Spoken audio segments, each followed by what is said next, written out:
जो ऐसा है ना ये अब बुरे तरीके से फँस चुकी है। ऐसा को अब समझ नहीं आ रही कि वो क्या करे? क्योंकि ईशल को गिराने की कोशिश करती है और अनाया जो है ना ये ऐसा को कमज़ोर करने की कोशिश करी। तो क्या इस मकसद में ऐसा कामयाब हो पाएगी? अगर असलियत खुलकर आती है ऐसा कि असद के सामने, तो क्या असद जो होगा ये सदमा बर्दाश्त कर पाएगा? अनर के साथ में आप लोगों को दिखाया जाएगा कि जब ईशल और आशिर दोनों बहर होते हैं तो रात के वक़्त तो आशिर जो होता है इसे जानबूझकर कॉल भी करता है, ऐसा को बता भी देता है कि भाई हम लेट हो जाएंगे, तो हम वापस आ रहे हैं, रास्ते में लॉन्ग ड्राइव पे भी गए हुए हैं, एंजॉय कर रहे हैं। तो ऐसा इसे आगे से चाल चलती है और इसे घर के अंदर तमाशा खड़ा कर देती है रात के वक़्त। अंकल जान को परेशान कर देती है, असद को परेशान कर देती है और इस मामले पे असद वाले जो होते हैं इसे गुस्सा भी करते हैं और उनकी सोच जो होती है इसे ईशल के मामले पे थोड़ी सी नेगेटिव भी जाती है। जब घर के अंदर आते हैं ना तो वालिद जो होते हैं इसे गुस्सा कर सकता है आशिर के ऊपर। तो ईशल जो होती है इससे आशिर के साथ बात करती है और कहती है कि देखें कि जो कुछ भी भाभी ने किया है इसे गलत किया है, इसे ऐसा नहीं करना चाहिए था। आपने बताया भी है तो उसने फिर जानबूझकर क्यों भाई को और अंकल जान को जगाया, उसने ऐसा क्यों किया? तो आशिर जब ये बात सुनेगा तो ये समझाने की कोशिश करेगा, ये बोलेगा ईशल को कि अच्छा ठीक है छोड़ देना, बस जो कुछ भी होना था वो हो चुका है, ऐसे से कोई मिस्टेक हो गई होगी, उसने जानबूझकर ये सब कुछ नहीं किया होगा, कभी ऐसा कर सकती है। लेकिन आगे से जो ईशल होगी ये आशिर को समझाएगी तो आशिर जो है इसकी कोई बात तक नहीं सुनेगा।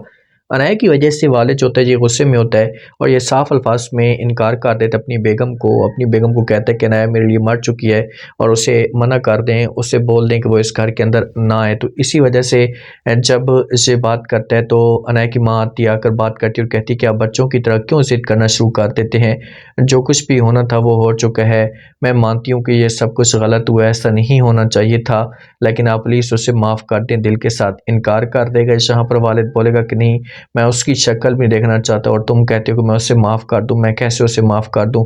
बस बेहतर से यही होगा कि मेरे आगे चाहे वो आप उसका नाम तक ना लें। वालिद अपनी ज़िद पे कायम व दायम है और उसने इनकार कर दिया अपनी बेगम को भी। अनायक के पास रोहान आता है, इसे समझाने की कोशिश करता है और कहता है कि देखिए कि आप जो कुछ भी चाहती हैं, आपके दिल की जो भी ख्वाहिश है ना, मैं हर सूरत में पूरी करने की कोशिश करूँगा। तो आगे से फ़ौरन अनाया कहती है कि मैं यूनिवर्सिटी जाना चाहती हूँ। अब रोहान तो इसकी बात मान लेता है, इससे कहता है कि चलो ठीक है, आपके दिल की ख्वाहिश है तो ये पूरी होगी।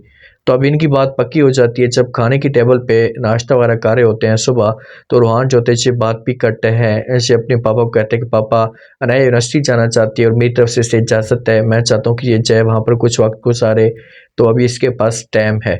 तो ऐसा फ़ौरन बोल पड़ती है, ऐसा को सारी गेम का पता होता है कि भाई ये क्या चल रहा है। तो ऐसा फ़ौरन अंकल जान को कहती है कि देखिए अंकल जान, ऐसा करने की कोई भी ज़रूरत नहीं है। रोहान भी बड़ा परेशान हो जाता है, अनाया भी गुस्से से देखना शुरू कर देती है। वालिद पूछेगा कि भाई क्यों? तो ऐसा बोलेगी कि अंकल जान आप ऐसा करें कि इन दोनों के जो हाथ है ना इसे घी के अंदर डुबो दें, इनके ऊपर जिम्मेदारी सौंप दें ताकि इसे अपने मकसद में ये लोग रख लें। लेकिन रोहान जो होगा ना इसे बीच में बोलना शुरू कर देगा, ये समझाने की कोशिश करेगा, बोलेगा कि नहीं भाभी वो सब कुछ ठीक है, ये घर के काम काज भी करती रहेगी लेकिन उससे ये सुबह के लिए जाएगी।